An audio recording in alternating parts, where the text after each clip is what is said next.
Hey, good morning. Gosh, it is really cold. It's in the 30s. Very foggy out here. Goodness gracious. We'll see how it goes. But hey, good morning. It's good to see you. I was really sick for a couple days, so I didn't get out on the water for a day or two. But we're back. I'm feeling great. So we're at a part in Matthew. If you're watching a series, we're going through the book of Matthew verse by verse from Matthew 24 on. And we've gotten to a critical place where Jesus has just been ridiculed and mocked by the soldiers, and he's being led out to be crucified. And there's something very significant that takes place here.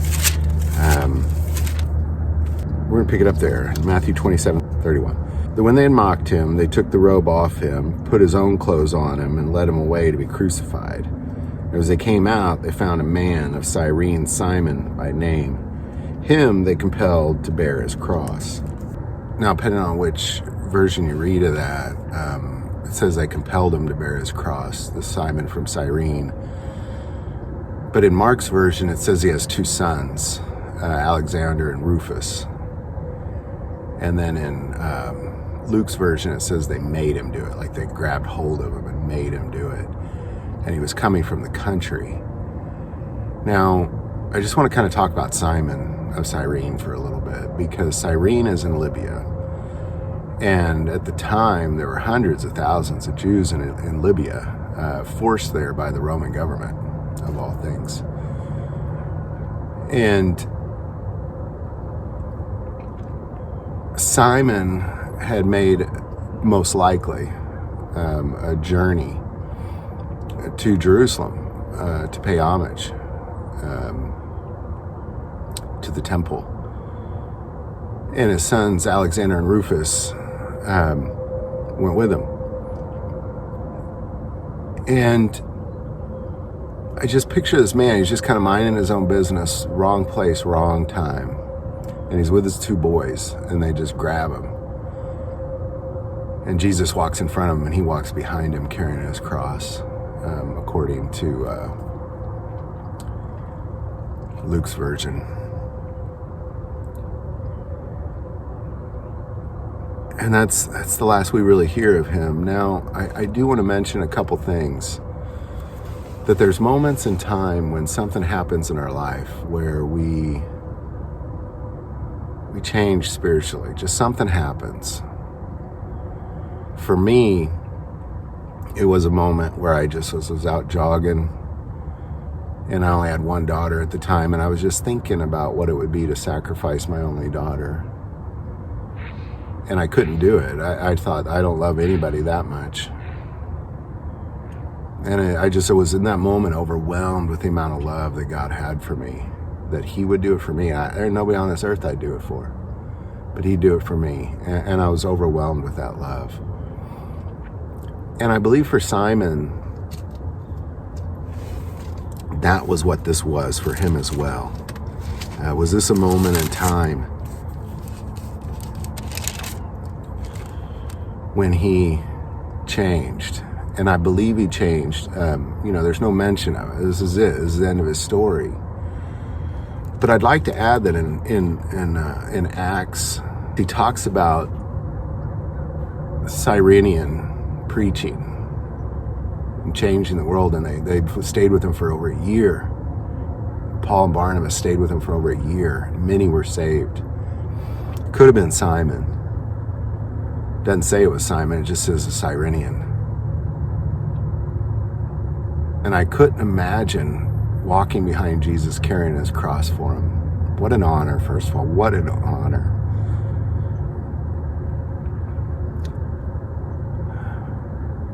But to walk behind him, carrying that cross, is what we were meant to do. And he, when he said, pick up your cross and follow me, Simon was the very first person to do that. I mean, yeah, he was forced into it, but he was the very first person to pick up his cross and follow him. There's also mention in Romans of greeting. At the end of Romans, Paul talks about greeting certain people, and he says, make sure you greet Rufus. Make sure you greet Rufus. And I can't help but think that this changed their lives. Simon, his boys, because the boys would have followed too. You know, they would have seen what's going on with their dad. Roman soldiers just grab him, hand him across. Would have been terrifying. Wonder if you're about to get crucified.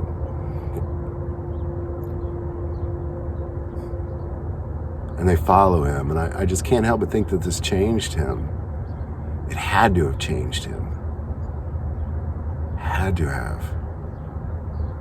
I remember a moment in time when I was driving down the highway, and there was a van just wrecked into a bridge embankment and just smashed into the side of the bridge. The whole front of the van was just smashed flat. And I was the first one there, so I got out, and the guy in the van was unconscious. And we were trying to get him out of there. A friend of mine was with me, and so we got him out. About the time the ambulance showed up, his head was wedged between the door and the seat. And we got the door open, at least so his head wasn't smashed. He was unconscious, by the way. I'm sorry. The ambulance showed up, and we stopped inside the highway and prayed for him. But I cared about that guy a lot. I couldn't explain it. I had to know how he was. Went to the hospital twice to check on him. Never saw him again. I just asked how he was at the emergency room and stuff. But I cared about him. And I couldn't imagine being in that situation not caring a lot. So I'd like to think that Cyrenian preaching with Simon, with Paul and Barnabas, and changing the lives of the people for over a year. And I'd like to think that Paul wanted to greet Rufus because he was part of that Christian movement. His son. And it could be a different Rufus, could be a different Cyrenian, I don't know. But what I do know is it had to have changed his life. And there's things that we go through that they have to change our lives. There's times when Jesus suffers for us, or we suffer or go through something. There's things that happen. And I'd like to just everybody pause for a moment. Just close your eyes. And think about that. You're just walking through Jerusalem, and Roman soldiers just grab you and say, you know, you bear this cross for this man. And he's all bloody and beaten. Barely able to walk. Definitely not able to carry his own cross. And you follow him all the way to Golgotha. That is to say, the place of skulls. He had to have stayed and watched. There's no way you could just carry that cross from Jerusalem up that hill and then just turn around and walk away. You had to have watched. And what would that have done to you? Let it change you in this moment. Like, I know you don't have to be there. Let it change you in this moment. Just let that speak to you for a bit. Picking up that cross and following Jesus all bloody up that hill. The place of skull.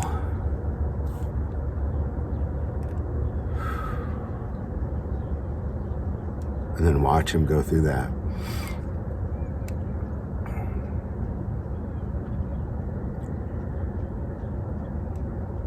He had to have changed, and we have to change. You know, even if you're just this Christian that's on fire right now, just doing everything for Jesus, you have to change. You have to see this moment in time where you pick up a cross. You literally are picking up a cross and you're following him, bloody Jesus, carrying it for him. Because that's what this world is for us. That's what this is. We're carrying the cross for him. We are the stewards of the Christian faith until Christ returns. And if you're not carrying that cross in some way, it's useless. Might as well have just been like one of the people just on the side of the road just watching, cheering, crucify him.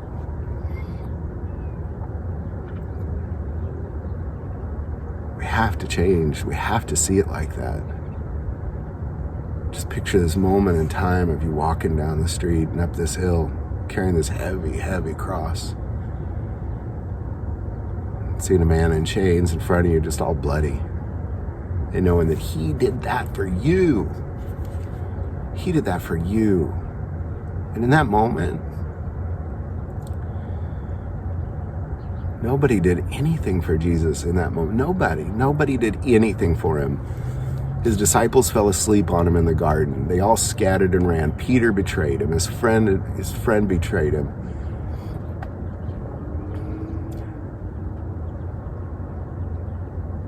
Somebody that he loved turned him over. They seize him, and they beat him, and they mock him, and everybody that he is dying for is yelling to crucify him. Nobody was there for him. Nobody. His mother wasn't there for him. I mean, she was there, but she didn't do anything for him. Nobody helped him. Nobody did anything for him. Everything was against him. His friends were against him. The world was against him. But this one man carries his cross. It's the only person from the moment that Matthew 24 started all the way to now that anybody did anything for him.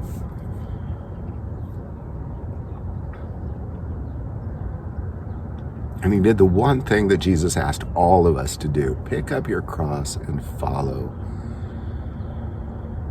me. That's what it looks like, ladies and gentlemen. That's why this story is so important. It's so important because it's Simon of Cyrene. He's the only man on earth that did anything for Jesus. And it's not an accident that they mention him here. It's not an accident they mention his children, Alexander and Rufus. Everything in here is perfect, and it's meant to be here. And the fact that they knew his children's name, or at least Luke knew his children's name, or Mark, that he had to have been involved.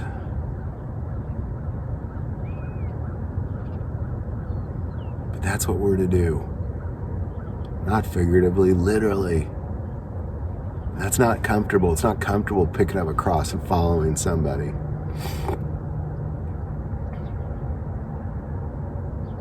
It's painful.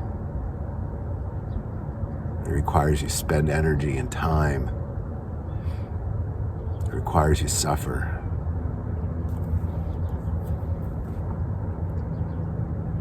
Simon of Cyrene, the one man, some random stranger, the one man to help Jesus.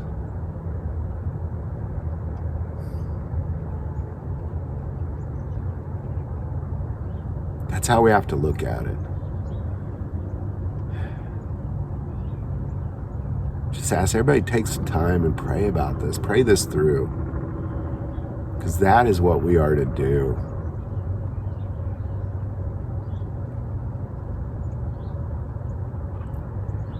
Hope this video helps. If you like this video, click like and subscribe.